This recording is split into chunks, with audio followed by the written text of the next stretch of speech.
السلام عليكم ورحمة الله وبركاته. النهاردة هنعمل طريقة عمل رز بالشعرية، عبارة عن كوبايتين رز هم مغسولين وكوباية شعرية. هناخد الشعرية ونحمرها كويس قوي. بعد ما تحمريها في المادة الدهنية بتاعتك هتضيف عليها الرز. بعد كده هتحط المية المغلية، ما يعادل برضو 3 كوبايات مية، يعني زي ما بتحطي المية زي حطي الرز والشعرية.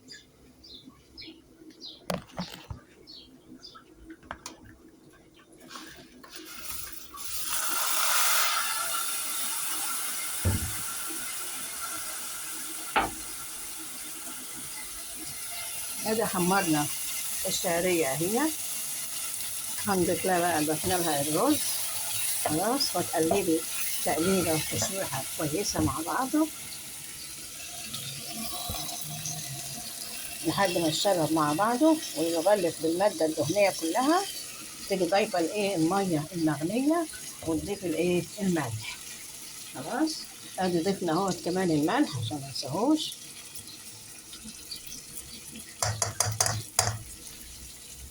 وانا حاطة مية مغلية هات في الكتل تغلي، معبراها برضه كده او نعبرها قدامكم تغلي. بعد كده نضيفها في على الرز او الشعرية.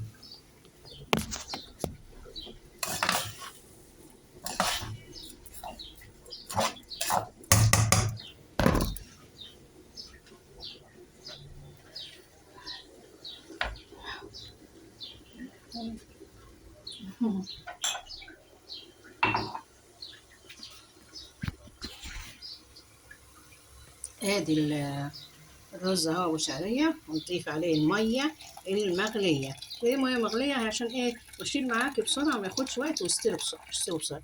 تكون المية تغطي الرز. خلاص،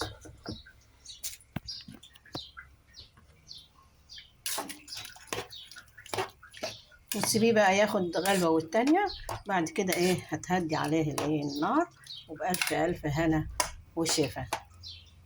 متنسونوش بقى بالدعم واللايك.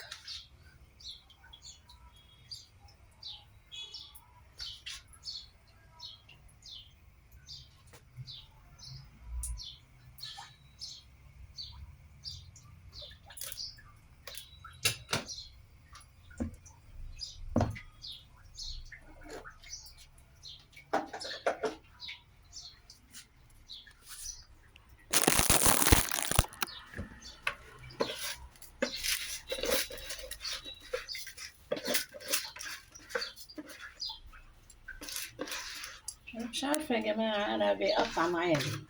هل هو أنا الصراحة أنا لسه جديدة على الكار ده، هو ما بعرفش يعني أصور أوي زي ما انتوا شايفين كده، زي ما كنتوا تضحكوا عليا، صح؟ بس اعذروني، يعني أنا جاهلة في المواضيع ديت يعني.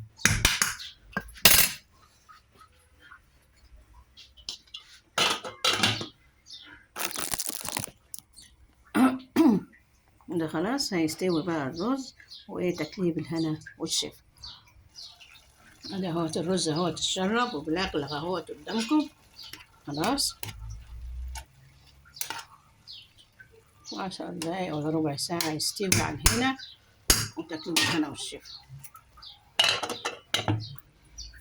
مع السلامة. متنسوش دعموني بلايك وشير، فضلا وليس أمرا. ولكم منا جزيل الشكر والاحترام لحسن سماعكم ومشاهدتكم لنا. مع ألف سلامة.